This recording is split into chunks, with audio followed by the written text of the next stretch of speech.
एक बार की बात है, एक छोटे से गांव में एक आदमी रहता था। उसके घर के पास में एक पहाड़ था, जहां पर वो रोज सुबह जाता। उस पहाड़ पर थोड़ी देर के लिए वो बैठता, फिर वापस आ जाता। तो रोज की तरह वो सुबह सुबह जा रहा था। पीछे से उसका छोटा सा बेटा आया। उसने आकर के उसका हाथ पकड़ लिया और कहा कि आज मैं भी आपके साथ चलूंगा। उसने पहले तो उसको थोड़ा सा समझाया और मना किया। कहा कि जो रास्ता है वो बहुत ही छोटा है और चढ़ाई बहुत ज्यादा है, तो तुम मेरे साथ नहीं चल पाओगे। लेकिन फिर जब उस बेटे ने जिद करी तो पिता मान गया। तो दोनों पहाड़ पर चढ़ने लगे। पिता ने बेटे का हाथ कस के पकड़ा हुआ था। लेफ्ट साइड में पहाड़ थे, राइट साइड में खाई थी और रास्ता बहुत ही छोटा था। और वो पहाड़ की चोटी तक पहुंचने ही वाले थे, तभी रास्ते में एक बड़ा सा पत्थर आया।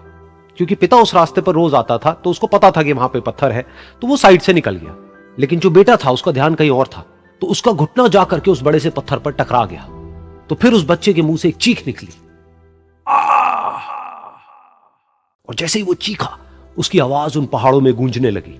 इससे पहले उस बच्चे ने कभी भी अपनी आवाज की गूंज नहीं सुनी थी, तो उसे समझ नहीं आया कि क्या हो रहा है। वो अंदर से थोड़ा सा घबरा गया। उसे लगा कि शायद कहीं कोई है जो छुप करके उसको देख रहा है और उसका मजाक उड़ा रहा है। फिर उस बच्चे ने बोला, कौन हो तुम? कौन हो तुम? तो जब उस बच्चे ने इस गूंज को सुना, उसे गुस्सा आ गया। उसे लगा कि कौन है ये जो मेरा मजाक उड़ाए चले जा रहा है। फिर उसने गुस्से से कहा, मैं तुम्हें छोड़ूंगा नहीं। और फिर जैसे ही उसने इस गूंज को सुना, वो घबरा गया। उसके पिता समझ गए थे कि क्या हो रहा है। उसने अपने पिता का हाथ कस के पकड़ लिया और उनसे पूछा, कौन है ये जो मुझे इतना तंग कर रहा है? कौन है ये जो मुझे इतना डरा रहा है? तो उसके पिता थोड़ा सा मुस्कुराए और उन्होंने खाई की तरफ देखा और जोर से बोला, मैं तुमसे बहुत प्यार करता हूं।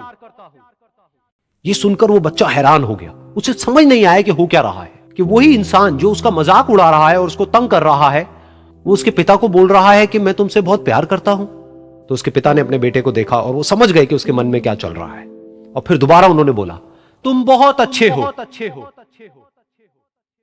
और ये सुनकर उनका बेटा भी थोड़ा सा मुस्कुराया और पूछा अपने पिता से कि ये क्या हो रहा है। और फिर उसके पिता ने अपने बेटे को समझाया, ये जो आवाज तुम सुन रहे हो ना, ये किसी और की नहीं है, ये तुम्हारी ही आवाज है जो कि पहाड़ों में गूंज रही है और तुम्हें अपनी ही आवाज सुनाई दे रही है। जैसा तुम बोलते हो ठीक वैसा ही तुम्हें सुनाई देता है।